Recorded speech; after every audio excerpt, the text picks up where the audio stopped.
cadre bu nekk dina daje ña nekk ci cadre bi wax seen xalaat fësal ko te les gens aussi nous sommes en démocratie chacun a son opinion chacun donne son opinion donc su fekkee ne ñi nga wax léegi kenn ku nekk am na ci xalaat noonu laa ci amee droit am xalaat c'est pas nag que ñoom foog ñu ànd ak man li ma wax wala man ma ànd ak ñoom li ñu wax mais moi je trouve qu'il a un style c'est son style on va attendre de voir li ñu mën a toftal ci style bi rek mooy il n'a qu'à assumer totalement ses prérogatives de chef de la République kooku c'est pas négociable. ñu gis démb en tant que président de la République ci sommet CEDEAO bi également wax na responsabilité bi nga xamante ni les chefs d'État war nañ ko am changer peut-être de paradigme et de comportement par rapport ak li nga xamante ni moom mooy l'Occident tey par rapport à ce discours là nan nga koy jàngatee parce que ci xam ba tey nee na li nga xamante ni moom moo jëm ci waa AES nañu fexe ba fédérer li nga xamante ni ñoom ñoo di Burkina Faso Mali ak kii ñu dellusiwaat ci li nga xamante moom moo di CEDEAO mais mu amaat benn changement de paradigme par rapport ak li nga xamante mooy les chefs d'État. Ouais, mais c'est très bien parce qu'il est dans la continuité de la diplomatie du président Macky Sall. Ça c'était le discours du président Macky Sall loolu mu wax loolu le président Macky Sall gëmoon loolu la défendre bi mu nekkee Union africaine loolu la défendre bi mu nekkee CEDEAO te loolu la continuer de défendre là présentement qu'il est dans d'autres missions. Donc l'Afrique doit d'abord au niveau de la CEDEAO mais ensuite au niveau de l'Union africaine voir les améliorations qu'il faut à partir de la géostratégie bi nga xam ne moo nekk en vigueur. C'est pas pour rien que président Macky Sall s'est battu pour que l'Afrique soit représentée au niveau du G20. Mais tout ça c'est des questions diplomatiques de diplomatie économique yoo xam ne les États ne doivent pas juste être des suiveurs d'autant plus que ce sont des États qui ont des richesses. Ñun par exemple le Sénégal a intérêt à défendre cela à ce que ñu revoir le modèle de partenariat ñu gën ko équilibrer pour ne pas dire mu gën a équitable que mu nekk un partenariat gagnant-gagnant parce que nous sommes un nouveau pays. Pourquoi le président tout le temps mu doon xeex pour que le gaz soit mis à la contribution énergie propre bi mu doon xeex parce que dañ ne non tout ce qui est maintenant énergie fossile et tout ça il faut que ñu mettre que dans les tiroirs c'est la pollution mais il s'est battu parce qu'il sait que son pays devient dorénavant producteur de pétrole et de gaz et que ressources yooyu mën na jëriñ génération présente yi jëriñ génération future yi donc le développement et c'est bien que le président Diomaye soit dans des instances comme ça parce que ça lui permet de voir qu'il faut planifier et que le développement c'est sur du long terme donc lii nga xam ne yaa ngi koy wax léegi waxoo ko sax yaa ngi koy wax pour 10 ans pour 20 ans donc loolu nag da nga koy commencer sa biir kër planification boobu orientation boobu paradigme yooyu nga xam ne président Macky Sall moom la doon wax moom mu ñëw di ko continuer au niveau de la CEDEAO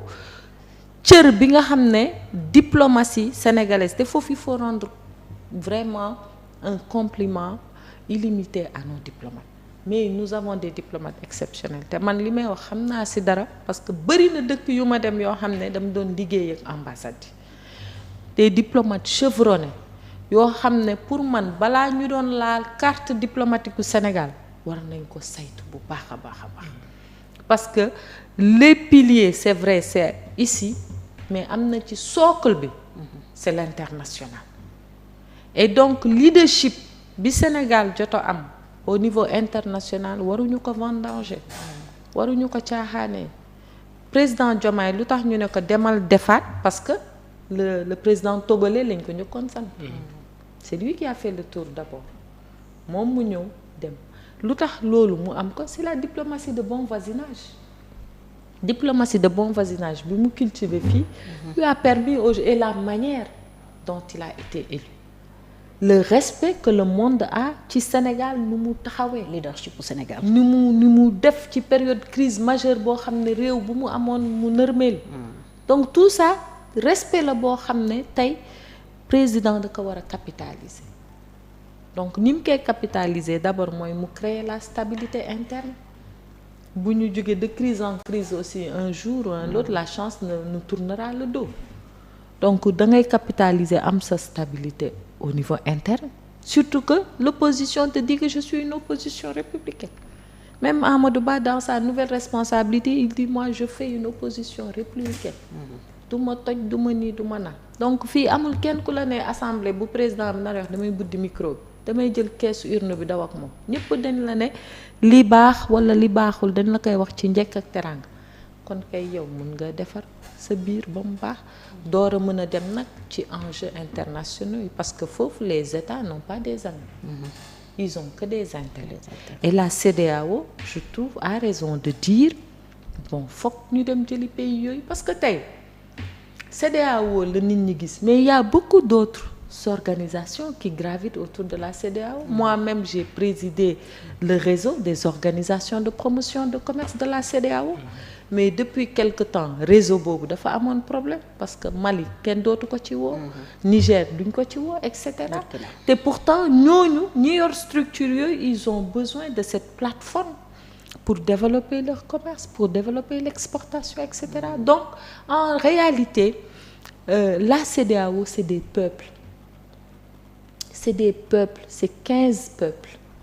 yoo xam ne toutes les décisions les impactent. ñii waa AES bokk na ci li tax ñu gën a dellu ginnaaw mais la pression bi ñu def ci seen peuple yi pourquoi à un moment les Maliens da ngay gis dañuy xaw a mere sénégalais xaw a nii xaw a naa donc c'est bien que CEDEAO ne non il faut que le bloc soit maintenu parce que plus on est de fous plus on rit donc c'est mieux ils seront plus forts ensemble mais également c'est une question stratégique pour nous. Nigeria n'est pas frontalier au Mali.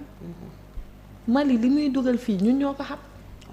C'est notre premier client d'ailleurs. Donc c'est une question stratégique économique pour ñun et c'est bien que le président Diomaye ait été désigné pour faire cette médiation. yaakaar nga ne am na ay chances de réussir. Vraiment je ne saurais le dire parce qu'il y a beaucoup de facteurs qui entrent en jeu et c'est une question très complexe parce que ce sont des pays qui ont subi aussi des coups d'État. Donc vraiment nii rek c'est pas simple. Mais déjà c'est dans le difficile que se trouve le chemin et lui je pense que c'est de bonnes choses. Maintenant il faut qu'on ait un chef de la diplomatie à la hauteur aussi des enjeux du moment. On n'a pas besoin de gros calibre, on a besoin de chefs de la diplomatie sénégalaise qui soient à la hauteur des enjeux. Est-ce que ce serait pas encore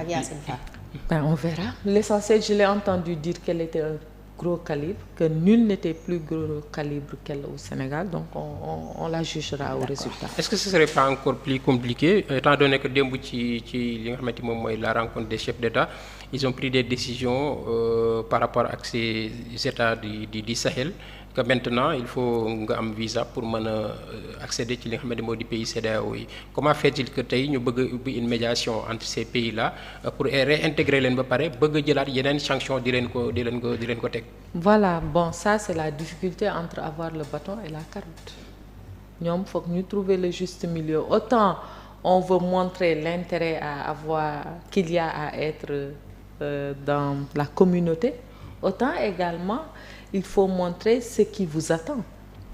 et donc c'est vrai que c'est difficile c'est paradoxal mais yooyu yëpp pour man xam nga la diplomatie elle est avant tout très silencieuse